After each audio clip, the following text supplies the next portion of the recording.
우리 성경 마태복음 7장 7절에서 12절 말씀 보겠습니다.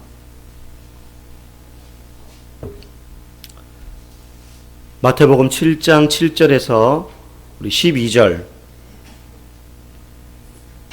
우리 한 절씩 교독하고 12절은 같이 읽겠습니다. 구하라 그리하면 너희에게 주실 것이요 찾으라 그리하면 찾아낼 것이요 문을 두드리라 그리하면 너희에게 열릴 것이니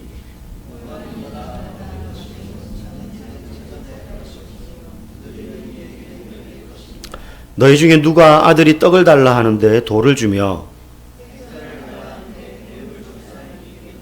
너희가 악한 자라도 좋은 것으로 자식에게 줄 줄 알거든 하물며 하늘에 계신 너희 아버지께서 구하는 자에게 좋은 것으로 주시지 않겠느냐.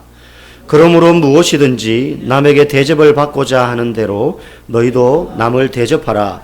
이것이 율법이요 선지자니라. 아멘. 무엇을 기도해야 할까? 라는 제목으로 말씀 전하겠습니다. 여러분 살면서 누군가로부터 선물을 받아보신 적이 있을 겁니다. 사람 치고 선물 주는데 기분 나쁘게 왜 선물 줘요? 이러는 사람 아무도 없을 거예요. 크든 작든 누가 선물을 주면 기분 좋습니다. 아이들이 뭐 고사리 같은 손 가지고 이렇게 글자 삐뚤삐뚤하게 적어가지고 써주는 편지 또 잊고 있었는데 언젠가 내가 베푼 작은 선의를 잊지 않고 그 은혜에 조금이라도 보답하고자 기억해서 누군가 또 선물을 주기도 하고 뭐 생일이어서 또 이것저것 축하할 일이 있어서 선물을 주고받는데 그럴 때 누구라도 다 기분이 좋습니다. 그런데 그 중에서도 누군가가 나에게 선물을 줄 때 내가 생각하지도 못했던 선물 그런데 받고 보니 또 이게 내게 굉장히 필요했던 선물 유용하고 너무 좋은 거죠. 나도 몰랐던 이게 내게 있으니까 너무 좋구나. 혹시 그런 선물 받으면 어떨까요? 아마 배로 고마울 것 같아요. 왜냐하면 나에게 이 선물을 주는데 우리는 보통 이게 이 사람에게 정말로 필요할까 좋을까 상관없이 그냥 이렇게 힘들잖아요. 사실 선물 고른다는 게 우리 남자분들은 더 힘들잖아요. 그렇죠? 아내를 위한 선물을 고른다는 게 누군가를 위한 선물을 고른다는 게 참 힘들거든요. 그런데 받고 보니까 나도 몰랐던 이게 정말로 내게 필요한 좋은 거구나. 그러면 그 사람이 그 선물을 주기 위해서 얼마나 많이 고민했겠어요. 얼마나 많이 내 입장에 서봤겠어요. 그 배려 때문에 그 마음 때문에 갑절로 기쁘고 고마운 거죠. 그런데 오늘 우리가 읽은 마태복음 7장 7절에서 12절 말씀이 바로 하나님이 우리에게 선물을 주시는데 그렇게 우리도 모르지만 우리도 이게 정말로 내게 좋은 것이라고 생각하지 않았지만 하나님이 우리에게 주시는 그것이 정말로 좋은 것이다. 그 좋은 것을 우리에게 주시는 분이 바로 하나님이다. 이 이야기를 오늘 본문이 말하고 있다는 거예요. 오늘 우리가 읽은 7절 말씀 너무 잘 아는 말씀이죠. 같이 한번 다시 읽어볼까요? 읽어도 기분 좋은 말씀. 자, 시작. 구하라 그리하면 너희에게 주실 것이요 찾으라 그리하면 찾아낼 것이요 문을 두드리라 그리하면 너희에게 열릴 것이니. 우리가 뭔가를 위하여 하나님 앞에 구할 때에 찾고 두드리고 그리고 구하면 그걸 주신다. 이와 똑같은 말씀이 거의 토시 하나 틀리지 않은 말씀이 누가복음 11장 9절에도 나옵니다. 거기 보면 이렇게 되어 있어요. 내가 또 너희에게 이르노니 이 부분만 앞에 덧붙여졌지만 뒤에는 구하라 그리하면 그러면 너희에게 주실 것이요 찾으라 그러면 찾아낼 것이요 문을 두드리라 그러면 너희에게 열릴 것이니. 내용이 다르지 않습니다. 똑같은 말씀이고 같은 상황에서 하신 이야기예요. 오늘 이 마태복음 7장과 누가복음 11장을 또 조금 있다가 한 번 더 볼 텐데요. 이 본문을 통해서 우리가 두 가지를 오늘 배울 겁니다. 첫 번째는 이제 기도에 대하여서 예수님이 무엇을 이야기해 주고 있는가인데 첫 번째는 간절하게 기도하라는 거예요. 사실 간절하게 기도해야 된다는 거 우리가 다 알고 있습니다. 간절하게. 근데 이 간절함이 어떤 간절함이냐는 거죠. 어느 정도였냐는 거죠. 여러분 만약에 오밤중에 시간이 12시를 넘어서 새벽 1시가 되어가고 있습니다. 이제 막 잠이 깊이 들었어요. 집안이 조용합니다. 근데 갑자기 띵똥띵똥 벨 소리가 요란하게 들립니다. 안 그래도 요즘 더워가지고 잠 설치다가 겨우 잠들었는데 그 요란한 벨소리에 잠이 깹니다. 막 신경이 곤두서 이 시간이 누구야? 불이라도 난 거야? 막 문을 쾅쾅 두드리는 거예요. 그래서 핸드폰 전화기 화면으로 딱 보니까 딴 사람도 아니고 옆집 사람인 거예요. 아니 지금 시간이 새벽 1시인데 이 사람이 지금 뻔뻔스럽게 말이지 정신이 없나. 그래가지고 막 성질을 내면서 문을 열어주면서 무슨 일이야? 그래서 이 사람이 엄청 급한 일, 뭐 누가 응급 상황이라든지 이런 것도 아니고, 아 지금 내 친구가 갑자기 놀러를 왔는데 집에 먹을 게 하나도 없다. 그래서 찬밥이라도 좀 남았으면 한 그릇 좀 주시오. 이야기하는 거예요. 그럼 그 이야기 들으면 기분이 어떨까요, 우리가? 이 양반이 지금 제정신인가, 지금. 그러면 편의점에 가가지고 뭐 밥이라도 뭡니까, 이거 데워 먹는 거. 그거라도 시키든지. 요즘 같으면 이제 그럴 수 있겠죠, 그죠? 예. 그런 거 없으니까 당장 가시오. 이러면서 문 쾅 닫았어요. 근데 이 사람이 안 가고 문 앞에서 또 막 배를 누르고 또 문을 좀 열어달라고. 그래가지고 마지못해 열어줬는데 또 이 사람이 이제 좀 그러지 말고 지금 급하니까 좀 밥 좀 몇 덩이 있으면 좀 주시오. 막 계속 그렇게 매달리면 우리 마음이 어떨까요? 거기서 없니 있니 가니 많이 이러면서 신랑이 하는 게 좋을까요? 아니면 얼른 식은 밥 퍼줘가지고 했다 그냥 먹어라 이러면서 줘서 돌려보내는 게 훨씬 지혜로운 걸까요? 후자겠죠. 빨리 줘가지고 그냥 돌려보내는. 그렇죠? 그 예수님이 지금 오늘 우리가 읽은 마태복음 본문에는 그 말이 안 나오고 구하라 뭐 이런 이야기만 나오지만 똑같은 본문이 누가복음 11장에 가면 예수님이 이 말씀을 해요. 이 비유를 들어요. 이 비유를. 그런데 그 당시에 유대인들의 가옥 구조를 보면 저는 그냥 아파트라고 생각하고 옆집에서 찾아왔다 이렇게 말했지만 그 당시에는 뭐 아파트 같은 게 없죠. 그냥 다 집 짓고 사는데 가옥 구조가 어떠냐면 웬만큼 엄청난 고위 관리 부잣집 아니면 대문을 열면 그냥 바로 생활하는 공간이에요. 그러면 옛날 우리 부엌 보면 부엌 문을 열고 들어가면 부엌 바닥이 있고 부뚜막이 이렇게 높잖아요, 보면. 그죠? 우리 승빈이 의원이는 아마 잘 모를 거예요. 그죠? 그래서 부뚜막이 높아가지고 거기서 군불 떼고 그 위에, 부뚜막 위에 솥단지 걸어 놓고 이렇게 하잖아요. 그죠? 그거 생각하시면 돼요. 유대인들의 가옥 구조가. 그러니까 문 열고 들어가면 당연히 신발 신고 흙바닥입니다. 그러니까 바닥이 있고 그 바닥보다 높은 부뚜막처럼 높게 평평한 평상처럼 만들어가지고 거기서 한 가족이 다 한 이불 덮고 자는 거예요. 그러니까 그게 방 겸 거실 겸 그게 주방이고 부엌이고 그래요, 그냥 거기가. 밤에 잘 때 부잣집은 외양간이나 짐승 우리가 따로 있는데 일반 보통 사람들 집은 그럼 짐승은 어디서 키우냐 갖추고 그 바닥에 같이 자요. 그러니까 사람은 높은 데 자고 바닥에는 짐승들 자는 거죠. 근데 밤에 와서 막 누가 두드립니다. 그러면 일어나서 나가려면 지금처럼 전기불 탁 켜는 게 아니고 불쏘시개를 찾아가지고 여차저차 해가지고 호롱불 켜서 한 이불에 다 위에 부뚜막에서 자는데 그거를 또 들고 사람 피해가지고 짐승들 안 깨도록 가서 문을 열어줘야 돼요. 근데 한 번에서 돌려보는데 와서 또 두드리고 계속 하소연 하는 거죠. 그래서 예수님이 거기서 뭐라고 이야기하느냐면 누가복음에 보면 버시어서는 그렇게 못 줄지라도 그 사람의 간청함을 인하여서 주지 않겠냐. 그 말은 귀찮아서라도 빨리 주고 돌려보내지 않겠냐 이거예요. 딱 보니까는 이거 한두 번 거절한다 그래가지고 그만둘 사람이 아니고 뻔뻔스럽게 말이지 계속 문을 두드리고 있단 말이죠. 그러니까 그 간청함 때문에 주지 않겠냐 이 이야기를 예수님이 하셔요. 그리고 나서 구하라 그리하면 너에게 주실 것이요 이 말씀을 누가복음에 하시거든요. 근데 거기 누가복음 11장 8절에 보면 예수님이 아주 특별한 단어를 하나 써요. 간청함을 인하여. 그 사람의 그 간청함을 인하여 거기서 보면 떡 몇 덩이 달라 그러거든요. 그 떡 줘서 돌려보내지 않겠냐 그래요. 여기서 간청하다라는 말이 무슨 뜻이냐면 간절하다 이런 의미로 우리는 해석할 수 있으나 이거보다는 조금 더 분명한 게요. 간청하다라는 말의 이 유대인들의 단어는요. 수치를 모른 채 뻔뻔스럽게 굴다 이 뜻이에요. 그러니까 그 밤에 와가지고 문 콱 두드려가 자는 사람 다 깨워가지고 말이죠. 무슨 일이요? 했는데 떡 좀 주시오. 이거예요. 그러니까 수치를 모른 채 뻔뻔스럽게 행동하는 것. 이걸 예수님이 예로 들면서 기도할 때 이렇게 기도하는 거예요. 하나님께.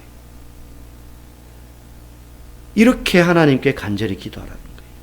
지금요, 그 밤에 와서 음식을 달라고 간청하는 그 사람도 그 집주인에게 자신의 행동이 얼마나 민폐를 끼치는 일인지 당연히 잘 알고 있습니다. 뒤집어서 이야기하면 자기가 하는 그 행동이 이 집주인에게 얼마나 욕 얻어먹을 만한 일이라는 거, 얼마나 손가락질 받고 수모와 수치를 당할 거라는 거 알면서 지금 뻔뻔스럽게 떡 달라고 하는 거예요. 떡 좀 얻어, 돈 빌려달라는 거죠. 예수님이 제자들이 먼저 물었어요. 어떻게 기도해야 됩니까? 우리에게 기도를 가르쳐 주십시오. 그러니까 누가복음에 예수님이 1절부터 주기도문, 우리가 잘 아는 주기도문을 이야기하고 이야기를 하시는 거예요. 이렇게 기도해라. 이렇게 뻔뻔스럽게 기도해라. 부끄러움을 무릅쓰고 뻔뻔스럽게 누구에게? 하나님 앞에. 그렇게 간절히 기도하라는 거예요. 근데 우리는 먼저 딱 생각하면 우리가 그렇게 하나님 앞에 간절히 기도해야 되는 이유는 하나님이 혹시 귀가 어두워서 우리가 그렇게 간절히 부르짖지 않으면, 간절하게 기도하지 않으면 하나님이 못 들으실까 봐 간절하게 기도하라는 거구나, 이런 의미가 아니에요. 여러분, 간절하다 그러면 우리는 막 목소리 높이고 말이죠, 찌하고 막 오만상 인상을 쓰고 막 이렇게 하는 걸 간절하다고 생각을 해요. 그거는 사람마다 다 달라요. 어떤 사람은요, 통성기도를 못하는 분이 계세요. 정말로 믿음이 좋고 정말로 기도 열심히 하시는데 태생적으로 통성기도를 안 해봐서 잘 못하시는 분들이 있습니다. 그럼 그 사람이 하는 기도는 간절한 게 아닌 겁니까? 아니에요. 그거는 그냥 그 사람의 신앙의 어떤 습성과 기질에 따라서 표현되는 것일 뿐이지, 침묵으로 기도해도 얼마든지 간절하게 할 수 있는 거거든요. 그 예수님은 지금 태도를 말하는 게 아니고 표현되어지는 기도의 모습을 말하는 게 아니고 마음의 중심을 이야기하는 거죠. 마음의 중심. 그런데 그 간절한 기도는요, 하나님이 우리의 기도를 혹시 모르실까 봐, 나의 형편과 사정을 모르실지도 모르니까 그렇게 간절히 해야 하나님이 듣고 들어주시지, 그렇게 해서 간절히 기도하라는 게 아니에요. 이 간절함은요, 하나님을 향한 간절함이기도 하나 사실은 우리 자신을 위한 간절함이에요. 너희를 위해서 간절히 기도하라는 거예요. 왜 그래요? 많은 성도들이요, 인생에 기도해야 될 일이 생기면, 문제가 닥치고 어려움이 생기는 거죠. 그러면 하나님께 기도해야지 알아요. 그래서 기도를 시작합니다. 그런데 실제로 많은 성도들이 기도를 시작하지도 않는 분들이 많아요. 막 문제라서 힘들고 어려운 걸 알겠는데 기도를 안 해요. 물론 기도할 줄 몰라서 못 하시는 분도 계십니다. 사실 교회에서요, 어떻게 기도해야 되는지 잘 가르쳐 주지 않아요. 그냥 당연히 그거는 뭐 기도하는 게 어렵나 이래가지고 그냥 당연히 그냥 하나님 도와줘, 이게 기도지, 이렇게 생각하고 그냥 이거는 가르쳐 줄 내용도 아니라고 생각해요. 근데 사실은요, 몰라서 못하는 분은 의외로 많습니다. 어떻게 기도해야 되는지. 그럼 사람한테 말하듯이 막 하나님 지금 뭐 내가 지금 이런데 돈 좀 주세요, 이렇게 하는 게 기도인지 그걸 모르니까 못하는 분도 있어요. 기도도 가르쳐야 돼요. 또 어떤 분은요, 기도를 야심차게 시작은 했는데 그냥 뭐 얼마 못 가서 흐지부지해져 버리는 거예요. 이유는 여러 가지가 있겠죠. 기도했는데 막 바쁘고 힘들고 어렵다 보니까 이게 자꾸 뒷순위로 밀리는 거예요, 이 문제가. 또 어떤 분들은 어려움이 딱 닥쳐서 기도를 시작했는데 막상 닥치고 보니 버틸만 하거든요. 그러니까 꼭 굳이 간절히 기도해야 될 필요를 못 느끼는 거죠. 그냥 힘들고 어려워서 여기 맞고 저기 터지면서 그냥 가는 거예요, 그냥. 죽지는 않을 것 같으니까. 그리고 어떤 분은요, 기도했는데 기도해도 되겠나 이거. 기도해도 하나님이 계신 것 같지도 않고, 기도해도 이건 뭐 응답도 안 될 것 같고, 기도에 대한 불신 때문에 중도에 그만두는 분들도 있습니다. 어쨌든 여러 가지 이유가 있겠지만 기도를 시도하지 않거나 어쨌든 기도를 시작했는데 중간에 그만둬 버리는 경우들이 많아요. 그러면 어떤 문제가 생기냐? 문제는 그대로 있는데 내가 뭘 위해서 기도했는지도 잊어버려요. 무관심해진다는 겁니다. 무관심해진다는 겁니다. 그래서 우리가 하나님께 간절히 기도한다라는 건요, 내 삶의 문제에 대하여서 하나님이 모르시는 것 아닌가 해서 간절히 하는 게 아니라 정작 진짜 내 문제임에도 불구하고 무관심한 내 영혼을 깨우는 의미로 간절히 기도해야 되는 거예요. 하나님이 내 문제에 대해서 응답하신다는 사실을 내가 잊지 않겠다는 거죠. 그렇게 간절히 기도한다는 것은 하나님이 어떻게 응답하시는지에 대해 내가 관심을 가지겠다는 의사표시입니다. 하나님, 내가 잊지 않고 있습니다. 그래서 이 기도가 내게서 멈추지 않도록 간절하지 않으면 흐지부지해져 버리기 때문입니다. 반대로 간청하며 간절히 기도하지 않는 사람은요, 하나님이 그 기도에 응답하시는지도 깨닫지 못해요. 그 문제가 어떻게 해결됐는지도 지나고 나서도 몰라요. 그래서 어떤 분들은 기도 노트를 활용하죠. 몇 월 며칠 내가 이 문제가 생겨서 이렇게 기도했다. 그래서 기도한 걸 체크하는 거예요. 날짜별로. 참, 내가 이 문제, 다이어리나 노트 같은데 오늘 내가 이거 기도했다. 근데 어느 순간 이거를 체크하면서 관심을 가지니까 하나님이 이 문제에 대해서 어떻게 이걸 풀어가시고 해결해 가시는지, 내가 기대한 것과는 다를지라도 이 문제가 어떻게 풀어가는지를 발견하게 되는 거죠. 그러면 이게 쌓이면 나중에 하나님이 살아계신 증거가 되는 거예요. 어쩌다 보니 풀어졌어가 아니에요. 한두 번 그러면 우연이라고 치부할 수 있으나 그렇게 확인하며 기도했더니 응답이 되더라. 해결이 됐더라. 하나님이 내 기도를 들으셨구나. 움직일 수 없는 증거가 되는 겁니다. 그러나 그렇게 간절히 기도하지 않는 사람은 어떻게 응답하셨는지도 깨닫지 못해요. 왜 그렇습니까? 기도하는 사람 자체가 관심이 없기 때문에. 관심이 없으니 간절함이 없죠. 간절함이 없죠. 하나님은 우리가 막 떼써가지고 내 기도 좀 들어주세요 하면서 안 듣는 그 하나님을 설득시키기 위해서 간절하게 구하는 것이 아닙니다.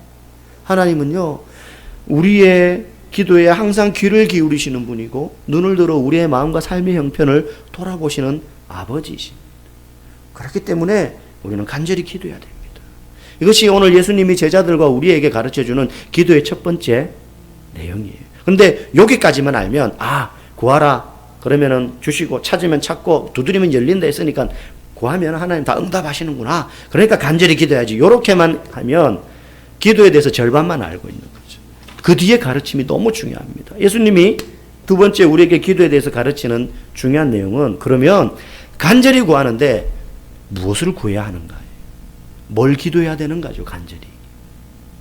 간절히 구하기만 하면 하나님은 열어주시고 찾게 해주시고 주시는 분인가? 그렇지 않다. 간절히 구한다고 해서 하나님은 무엇이든지 응답해 주시는 분이 아니다라는 거예요. 아이가 칼을 사달라고 조른다고 해서 칼 사주는 부모가 누가 있습니까? 그렇죠?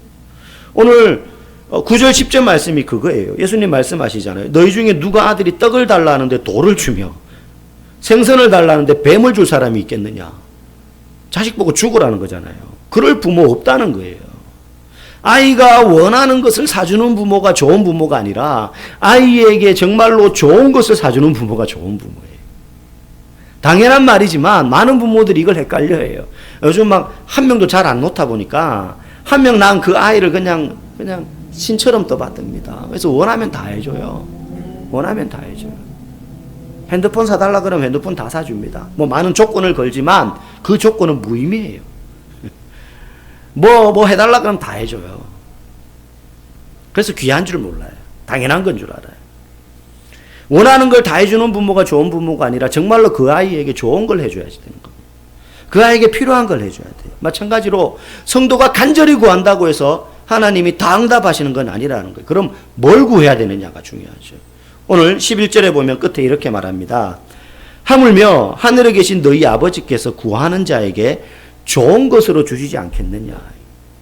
올바른 것, 좋은 것을 구할 때 하나님이 주신다는 거예요. 그리고 그 좋은 것은 우리가 생각하는 것과 하나님이 생각하는 것이 같을 수도 있으나 다를 수도 있습니다. 우리가 생각하는 좋은 것들은 대부분 뭐예요? 돈이나 건강이나 명예나 성공이나 이 세상을 살아가면서 필요하고 유리하고 또 편리하게 해주는 것들, 그런 것들이죠. 그런데 오늘 마태복음과 달리 똑같은 내용을 기록하고 있는 누가복음 11장에 가면 예수님이 우리가 하나님께 구해야 될 좋은 것이 무엇인지 분명히 콕 찍어서 이야기하고 있습니다. 누가복음 11장 13절에 보면 예수님이 이렇게 말씀하세요. 마지막에 너희가 악할지라도 좋은 것을 자식에게 줄 줄 알거든 하물며 너희 안을 아버지께서 구하는 자에게 성령을 주시지 않겠느냐, 이렇게 말씀하셨어요. 우리가 생각하는 좋은 것과 하나님이 생각하시는 좋은 것이 다르더라는 거예요.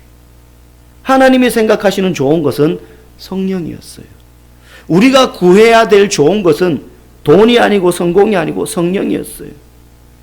그러면 왜 성령이 좋은 거냐는 거예요. 돈보다 성령이 좋은 이유, 성공보다 성령이 좋은 이유, 그것은요, 우리의 목적이 무엇인지를 알 때 밝혀집니다.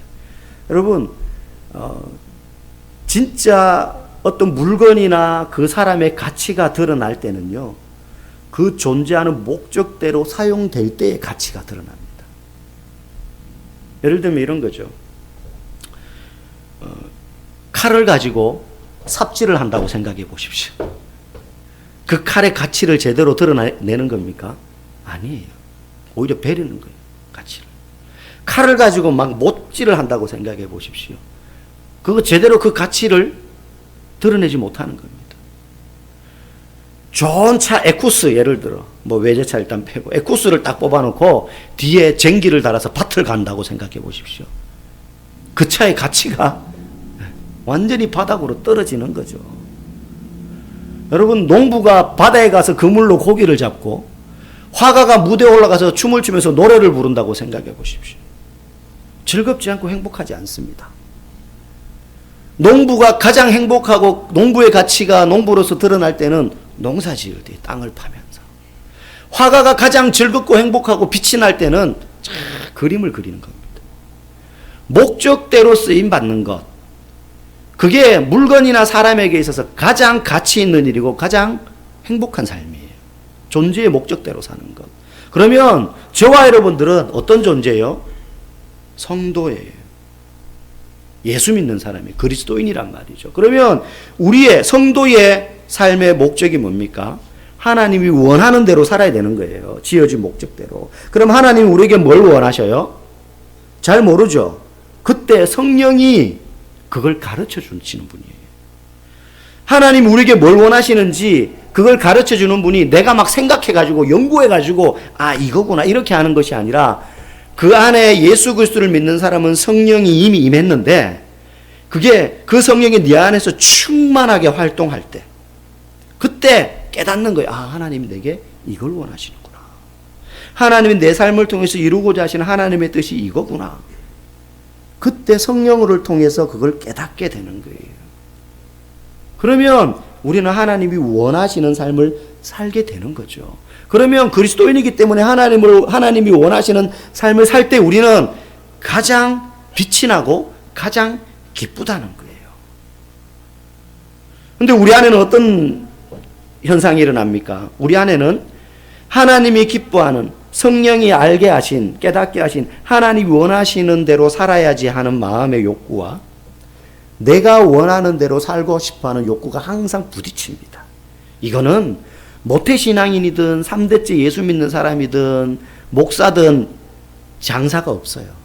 바울도 내 안에서 이 두 소욕이 끊임없이 싸운다라고 말했거든요. 오호라 나는, 그래서 얼마나 힘들면 오호라 나는 공고한 사람이로다. 누가 이 사망의 몸에서 나를 건져내겠냐. 그게 바울이 구원 못 받은 사람에서 그런 게 아니라 바울인데도 불구하고, 사도 바울인데도 불구하고 끊임없이 자기 안에 내 뜻대로 살고 싶어하는, 우리 안에 그런 마음 있잖아요.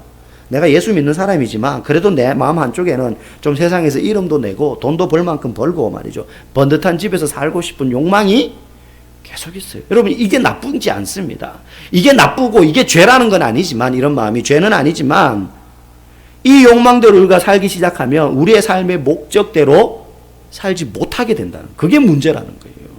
돈 버는 거 좋죠. 성공해야, 그리스도인이라고 다 가난해야 되고 이름도 빚도 없이 그렇게만 살아야 되고 거지처럼 살아야 되고 그런 거 아니잖아요.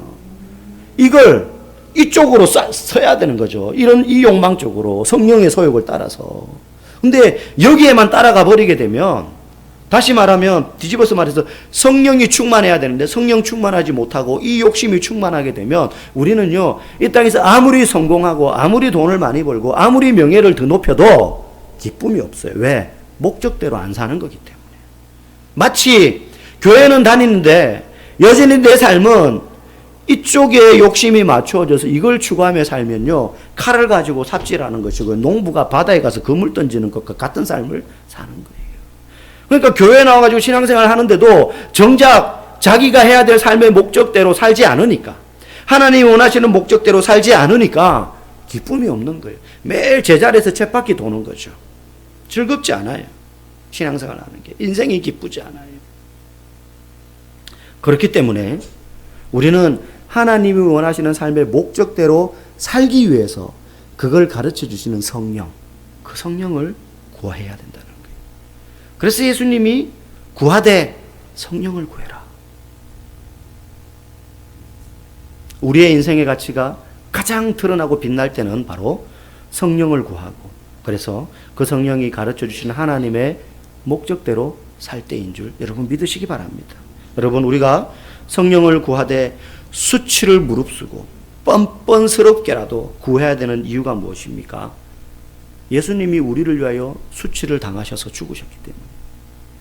우리가 당해야 될 수치를 다 받으시면서 그분이 죽으셨고, 그분이 그렇게 죽으심으로 우리에게 남겨주신 것이 편안하고 안전한 신앙생활과 이 땅에서의 성공을 남겨주신 것이 아니라 그분이 유산으로 남겨주신 것이 성령이기 때문이에요. 그래서 사도행전 1장에 보면 예수님이 부활하시고 난 다음에 40일간 이 땅에 계시다가 마지막 이제 하늘로 올라가시기 전에 마지막으로 사람들에게 말합니다. 너희에게 주시기로 약속하신 것을 기다려라. 그때까지 움직이지 마라. 그때까지 일하지 마라. 그 좋은 것이 뭐예요? 약속하신 것이 성령이에요, 성령. 그래서 그전에는 그 제자들이 예수님 따라다녔어요. 예수님 믿는다고 했어요. 예수님 따라다니는 걸 자랑으로 여겼어요, 제자들이. 그런데 그들 안에 있는 이 두 마음이 싸우는데 뭐가 이겼습니까? 네, 세상에서 예수님 잘 따라다녀가지고 혁명에 성공해서 한 자리 차지해야지. 베드로도 그랬고 도마도 그랬고 유다도 그랬고 다른 제자들 아무도 예외가 없었습니다.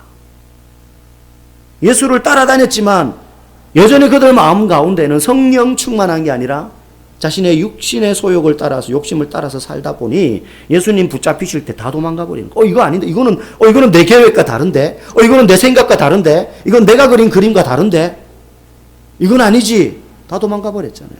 그런데 성령 받고 나니까 그 다음 제자들이 어떻게 됩니까? 성령 충만해지고 나니까 주님이 원하시는 대로 사는 거예요. 붙잡히고 두들겨 맞고 톱에 켬을 당하고 사자의 밥이 되도록 우리에 던져져서 몸이 찢겨도 하나님의 뜻인 줄 알고 그 길 가는 거예요. 이게 내가 예수 믿는 목적이 있고 내가 예수 믿는 삶의 이유요 방향인 줄 알고 가는 거죠. 성령 충만하니까. 그제서야 하나님이 원하는 목적대로 그들이 살기 시작했고, 그때 그들의 삶이 빛나기 시작하는 거예요. 저와 여러분의 삶이 빛나는 삶이 되기를 원합니다. 여러분의 인생이 예수 믿으면서 그냥 찌질이하게 사는 것이 아니라 정말로 빛이 되는 삶을 살고 소금이 되는 삶을 살기를 원합니다. 그러려면 저 여러분이 가장 좋은 것 간절히 구해야 됩니다. 성령 충만하도록. 주님, 내 안에 이 욕심보다 성령의 소욕이 더 커지게 해주십시오. 그래서 내가 하나님이 원하시는 삶을 살게 해주시고, 그때 내 안에 말할 수 없는 신앙생활의 감격과 기쁨과 내 인생의 가치가 드러나는 그런 믿음 생활 여러분 다 할 수 있기를 주님의 이름으로 간절히 축복합니다.